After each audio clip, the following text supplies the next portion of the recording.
Hello there, and thank you so much for joining us for the first panel discussion, which is about AI applications of the future. Of course, you've already met the three speakers that have spoken in the keynote and the short pitches beforehand. So my name is Florian Marcus. I'm also a digital transformation advisor, and I'm taking care of the panels for today. You, the audience, are of course very much encouraged to also post your questions in the Q&A section. We will make sure to reach out and ask your questions to the panelists here with us today. But first of all, maybe to start us off, before we can talk about the future, what do you think are the current challenges of AI that will bring us forward over the next couple of years? Would it be data quality? Would it be the mindset of people? Where do we see the main barriers for you guys in the private sector, but also in the public sector? Maybe we want to start with you. Yeah, I would say all of the above.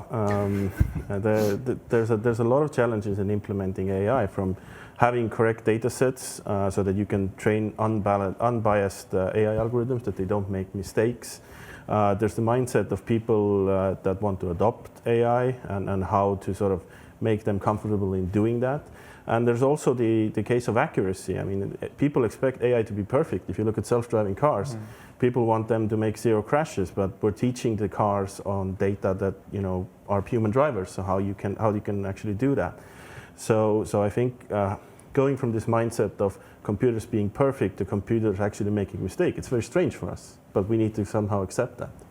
I also, just because you mentioned this with the car crashes, we do have several companies in Estonia that deal with self-driving vehicles, and there was one that had an accident, and immediately half of the media jumped to the conclusion, oh, surely the robot must have been wrong, but it was actually the human that was that made a mistake. So I guess there is still a bit of work to be done also within ourselves to realize that, number one, of course, nobody's perfect, neither AI nor humans, but also that when in doubt, humans tend to be more frequently wrong than we like to believe ourselves. Would that be fair? Yes. Yeah. That's a very nice and concise answer. Thank you. What do you think? Definitely, people are, how to say, not so trustworthy in that sense, because they have biases that, they're not so aware of. I mean, let's take, there was a thing in Israel when judges, made verdicts, and when they later analyzed those, the judges were like, no, I'm totally fair. I'm, giving, same kind of decisions all the time. But actually, there was like it was highly correlated when did they eat. So in the morning and after lunch, they were giving out, less strict decisions. And when they were hungry, then it was no, you go to jail for a very long time. So I've had a tough day. But they don't know, and AI won't be perfect as well. But you can understand what's going wrong, and you can improve it over time. So I would say it's better. I think the awareness of these patterns, which is something that most humans wouldn't even know to look for. This is the beauty of machine learning, that they say, here, well, actually, there's a pattern here that I don't think anyone's seen before. There's one thing, if I can add on top of Christian's comment, is that that's a very good point. And what's also important is, how do you teach AI to not make mistakes anymore? Because if a person makes a mistake and they learn from it and they don't do it again, it's a lot harder to implement the feedback loop to tell the AI that don't do this mistake again. And this is very often overlooked even by companies and applications. You can't write a line that says, please don't do pretty, please. Yes. Yeah, this is quite challenging. We had this conversation about AI use in court in Estonia also a couple of years ago, and there was a bit of a reaction from the people that said, oh, will the AI tomorrow make the next sentence that I have to go to jail for the rest of my life or something? Of course, like, this is also a completely different level to what we're talking about, but these sort of subconscious biases that people have. Maybe one person is hungry in the afternoon, so that judge will make bad verdicts in the afternoon. Maybe one person is grumpy in the morning, so they will have the toughest sentences at 9 a.m. So there are differences between human samples and behaviors as well that can make different kinds of mistakes overall. What are your thoughts from the public sector? Where do we see the primary challenges? So Taavi actually already covered some of the most important aspects. So from one end, it is definitely expectations. People typically, when we discuss implementing AI, think in radical terms. So the same thing with the AI judge project. Yes. We actually discussed order for payment procedure. And it was a really simple use case, but people were like, wow, Estonia is going to radicalize and put everyone to jail automatically. So people are kind of, their expectations don't actually match what we are able to do with AI today. And as a result, in the government, we are actively working on data literacy. So it is a basic understanding on how to carry out data science project itself, what is the importance of data, how to protect the privacy, and so on. So it is the basic kind of knowledge and skills that we unfortunately today still have missing. And then we end up with, on the other scale, it is data governance and making sure that data is actually findable, the quality is assured, and that's a whole another kind of story, but this is one of our strategic kind of objectives right now. So for the data governance and the data quality, I understand that that's obviously, at least for public sector services, the responsibility lies with the different agencies.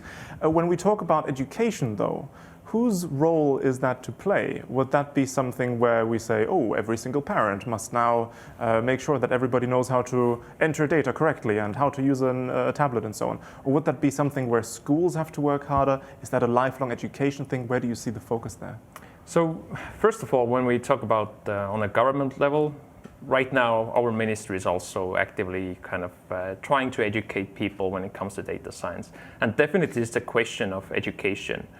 If we put it that only on the parents, then it would work only if the parents would only have good level of data literacy. Right. So we need to educate different levels of the population. We are right now carrying out one kind of active AI course directed towards primary and secondary school students, just to raise kind of the possibilities of AI and also the risks. And it is absolutely wonderful. We had a huge media plan, and within one day, even before we made it public, it was already full. Because people actually, students have so much interest in that field. There's a hunger for this. There's a hunger, and the similar thing happened when we came out with the data science master's program that Tartu University is offering. We actually exceeded our expectations on how many students enroll. So people are hungry for information, hungry for knowledge, and the government definitely should kind of have a role model part here. We used to mention at the briefing center that every 10th student at university in Estonia studies something IT related. And then the delegations that come to the briefing center, they say, so everybody's a programmer here. And then it's sort of our side to say, well, actually, there's a lot more to IT than just programming. There is law, there is cybersecurity, there is the policy aspect and the education aspect, of course. So there are so many things where there's a lot of work to be done. I fully agree. Yes, you want to ask? Yeah, I would just add that, of course, the basic education is super important, but when doing AI projects, you always have to take into account that you also learn during every AI project, because there isn't like a magical non-AI database and AI database what you can just achieve. You have to look at the problem, what you're actually trying to achieve, and then mold the data according to that, because very rarely it's the case like I can just take the data, start working with it, and it's perfect. It's always like, okay, you start looking at it and you're like, okay, let's make some adjustments into the collection process, the labeling process, and then you can move on with actually developing stuff. Very quickly, I know you want to say something as well. Can you give us an example from your clients, like maybe where this sort of molding process was really necessary? For example, when information comes from multiple sites and multiple systems, and every system actually had good data, but the metadata for those different systems, it wasn't unified at all, which wasn't a problem before. But when you start doing data science, AI on top of it, then you were like, this is a major issue. We have to fix this. We have to unify it somehow, because then we can take advantage of all of the data, not just part of it. Yeah. Tavi, you wanted to add something? When it comes to education, I'm not saying that every single person should become a data scientist, although we would like to have more people in our field. But one thing that is important is that because AI is a field that can go into any vertical, any sector, people need to have some sort of hygiene level to at least understand what's possible with the technology, so that A, they can protect themselves, and B, they can make better algorithms in the future so that they're more safer for the public as well. I'm just going to jump in as well. That's completely spot on. And there is expectations that typically we talk about the data science, that everyone should be a data scientist. But in the government itself, I have worked with both great colleagues educating actually the project managers. So helping to understand how to utilize data science without themselves being the programmers. So every project today I discussed, we are actually developing in collaboration with the private sector. So it is unimaginable that we have an army of data scientists working in the government. So we need to adapt our expectations to fit those that the market has. Yeah. Now we got plenty of lovely questions from the audience as well. I did promise the panelists that we're not going to spend half of our time talking about the GDPR, but we will talk a tiny bit about regulations. How do you personally feel about responsibility in AI solutions? Should it stay with the developer, the user, or somebody else? Well, from my point of view, I think not us. Yes, this is a difficult question always, because GDPR is one thing, AI ethics is another thing. Both of them are very important. GDPR is Europe-based, ethics can be country-based, they can be regional. Regional. So it's really, really difficult to answer that question. From my point of view, GDPR is a good thing because it is clear. We know what we can do. We know what we can't do. When it comes to AI ethics, it's a lot more complex, and I think it will be the same way as countries. Applications that will be built in Europe will have the AI ethics of Europe. Applications that will be built in China will have the ethics of China. And it's again, it doesn't have to be an intentional thing. It's just the training, the subconscious. Yeah, absolutely. What are your thoughts on this? Well, basically, I think the main things are already protected, so that's great. So it comes to the same thing. Okay, we can put responsibility to the person who is, or the company who is developing the solution, but you have to give them some room to if there's something wrong, please fix it, because mostly they can do it. Yeah. So because then we can become better over time. So not overreact when there's like some issues, but try to understand. Of course, let them know that there is an issue, so that they could fix it. So. And to be fair, I think this is a sort of global IT problem. It's not just about AI, but or ethics like that, but it's also about cybersecurity. If your company decides to use Outlook and Outlook gets hacked, who's at fault? Is it the person who programmed Outlook, or is it the person who said, "Oh no, we should use Outlook"? So there are, it's not even about the usual trolley problem, like does the Tesla kill the driver or the passenger or something, but very basic questions around the area of cyberspace.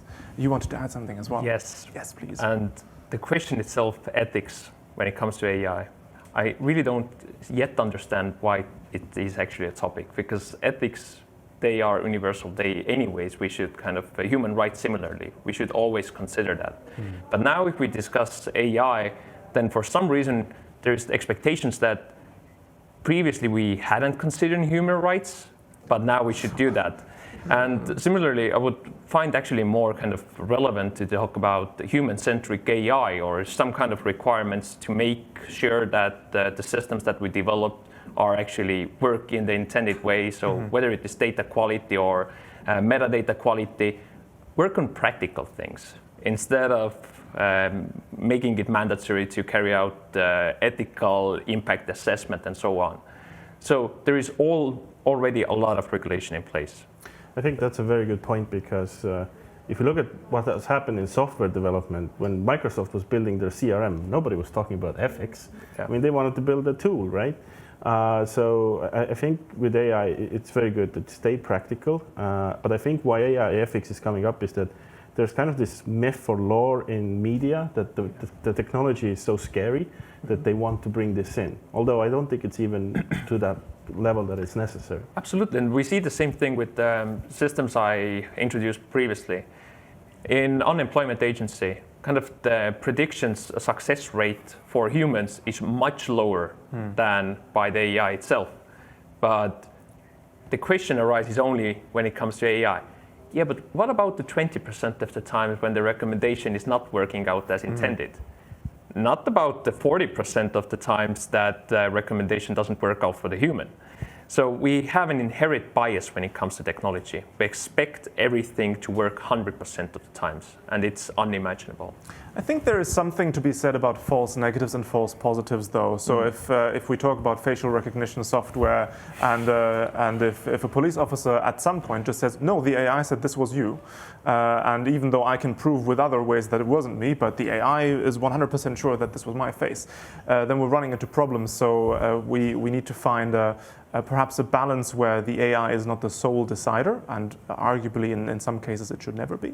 But this is something that, again, I guess every country, or at least a community of countries, should decide for themselves. We are slowly running out of time because you sent too many questions. Shame on you. But we have time for one more, which I think is actually relevant for both the public and the private sector. How do you ensure and encourage your talent to remain active in your country rather than leaving abroad to Silicon Valley, etc.? I have my own answer that I will give you at the end, but I will be curious to hear yours. Well, for us, I think Estonia is a really good test bed. The legislation for building these types of applications is very favorable. We have a very good startup culture here, which is a huge benefit. So yeah, I think this fact that we can move quickly, test applications, build things that are interesting, has a huge fact on keeping our talent happy and our talent pool sort of secured at our company as well. So if you can tell international specialists, hey, you can try out your stuff here first because regulations, they're more flexible, that can be very interesting experience. But the downside of this is that the talent pool tends to be rather limited. So you have to sort of make sure you keep your talent happy as well. Yeah, absolutely. Yeah, you can simply do cool stuff in Estonia, both in the public and private sector as well. So big thanks to Ott for making it happen for the public sector at least. And let's say the community is small, so there's also very easy to ask advice from other people how to achieve things. So it's a supportive environment as well, and all the benefits Davi already mentioned. So I don't think there is an issue in keeping people in Estonia in that sense. What I find interesting as well is we have several companies that are sort of competitors in a way, but we're all friends at the end of the day. We can still sit in the sauna together and talk about stuff. And you will see that also in the next panel, that people just get along very nicely. And because we all understand that the Estonian market is too small, but that the global market is big enough for all of us. So there's a piece of the cake to be had for everybody. Yeah. Yes. And we love cake, so that's good. Estonia is not a market, it's a development hub. Exactly. It's the test bed, Ott, your thoughts? So actually, I would bring the conversation to the public sector itself. And that kind of illustrates the Estonian model as a whole. So in Estonia, we have a huge problem with finding talented people, and then the question is how we can keep them even in the government and not to go to private sector. And the answer to that is interesting projects. So you actually have an opportunity in Estonia to make a change, transform how things are carried out. And such things are not kind of too easy to do in other countries. And Estonia is really nimble and agile in that way. So if there is someone that finds some radical idea that could be implemented, Estonia is just a wonderful sandbox and testbed to do that. Yeah, flat hierarchies and a lot of pragmatism is the sort of stuff that I take from Estonia. And also, because the viewer kindly mentioned Silicon Valley, if you've ever looked at the rental prices there, I am not interested. And also, as a German who came to Estonia 6 years ago, I can tell you that I'm spoiled with digital services, and I don't want to do taxes on paper, or even when they are online, that they take several hours. So we see more and more people move to Estonia, talent from abroad. And I think this is something that both the public and the private sector will benefit from. But thank you so much for the questions from your side. And of course, thank you to the lovely panelists as well.